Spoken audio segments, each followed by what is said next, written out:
मैं हूँ आपका दोस्त मुस्तकीम खान और मैं आपके लिए लाया हूँ हमारे देश हिंदुस्तान की नई और ताज़ा खबर।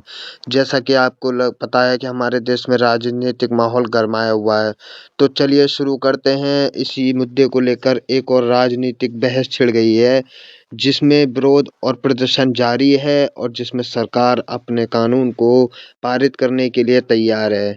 जैसा कि आप सब जानते हैं, एक बिल जो 2026 का है बहुत ज़्यादा चर्चा में है, जिसको यूजीसी के नाम से जानते हैं आप लोग।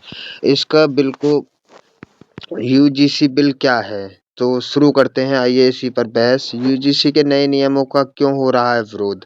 सामान्य वर्ग को किस बात का डर? समर्थन में क्या है तर्क? जाने सब कुछ। यूसीजी का नया नियम क्या है? नियमों का विरोध क्यों हो रहा है? एससी, एसटी और ओबीसी छात्रों और अध्यापकों के लिए क्या है नियम? कौन इसका विरोध कर रहा है? इसके विरोध और समर्थन में क्या तर्क दिए जा रहे हैं? सुप्रीम कोर्ट में दायर याचिका में क्या कहा गया है? यूजीसी यानी विश्वविद्यालय अनुदान आयोग, जिसकी मान्यता की जरूरत हर एक विश्वविद्यालय को पड़ती है। यह उच्च शिक्षा को निरंतर ही यूजीसी का एक समय विवादों में फंसती हुई नजर आ रही है। इसकी वजह है यूजीसी की तरफ से लाया गया एक नियम, यूजीसी समता विनियम 2026। इसके जरिए उच्च शिक्षा संस्थानों में जाति आधारित भेदभाव को खत्म करना है। रोहित वेमुला और पायल तडवी की कथित जातिगत भेदभाव के कारण हुए हत्या के बाद सुप्रीम कोर्ट ने यूजीसी को ऐसे मामलों से निपटने के लिए नियम बनाने के आदेश दिए थे। 13 जनवरी 2026 को यूजीसी उच्च शिक्षा संस्थान के लिए समस्त विनियम 2026 लेकर आई। इसमें सामान्य वर्ग के लोगों द्वारा एससी, एसटी, ओबीसी के साथ जातिगत भेदभाव करने पर कड़े प्रावधान बनाए गए हैं। सबसे पहले जानते हैं यूजीसी का नया नियम क्या है। 13 जनवरी को यूजीसी यानी विश्वविद्यालय अनुदान आयोग ने उच्च शिक्षा संस्थानों में समता के संवर्धन हेतु यूजीसी समस्त विनियम 2026 को अधिसूचित किया। इस नियम का मुख्य उद्देश्य उच्च शिक्षण संस्थानों में धर्म, नस्ल, जाति, लिंग, जन्म स्थान या दिव्यांगता के आधार पर होने वाले भेदभाव को खत्म करना है। यह नियम अनुसूचित जाति और अनुसूचित जनजाति, सामाजिक और शैक्षणिक रूप से पिछड़े वर्गों, आर्थिक रूप से कमजोर वर्गों, विकलांग व्यक्तियों को किसी भी तरह के भेदभाव से सुरक्षा देता है।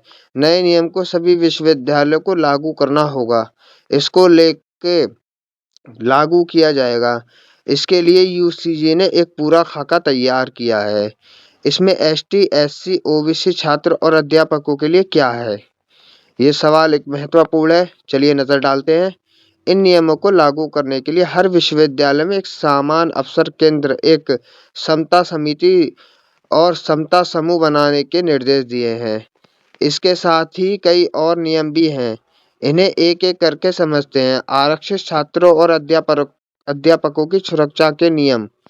समान अवसर केंद्र, प्रत्येक संस्थान को वंचित समूह के लिए नीतियों के प्रभावी कार्यान्वयन की निगरानी के लिए समान अवसर केंद्र स्थापित करने होंगे।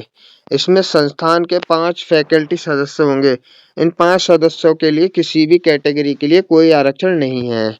समता समिति, समान अवसर केंद्र को एक समता समिति बनानी होगी। इसके अध्यक्षता संस्थान के प्रमुख होंगे। इसमें एससी, एसटी, ओबीसी, विकलांगों और महिलाओं का प्रतिनिधित्व भी अनिवार्य होगा। इस समिति में कुल 10 सदस्य होंगे। विरोध करने वालों का क्या तर्क है? विरोध करने वाले का यह डर है कि उन्हें पर झूठे आरोप लगाए जा सकते हैं। इसके साथ ही ओबीसी को भी इन नियमों में सुरक्षा देने का विरोध हो रहा है।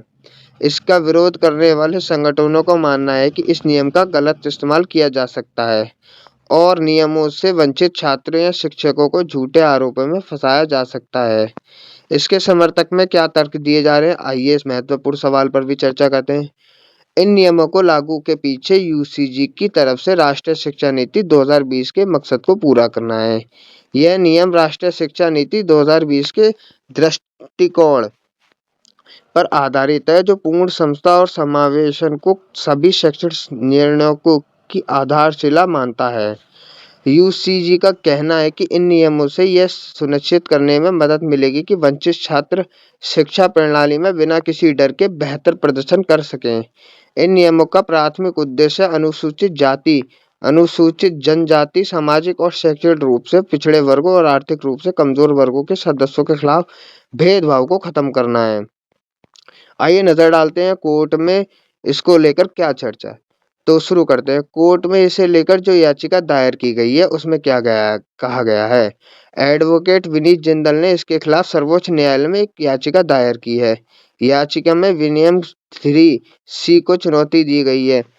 3C में जाति आधारित भेदभाव की परिभाषा की गई है।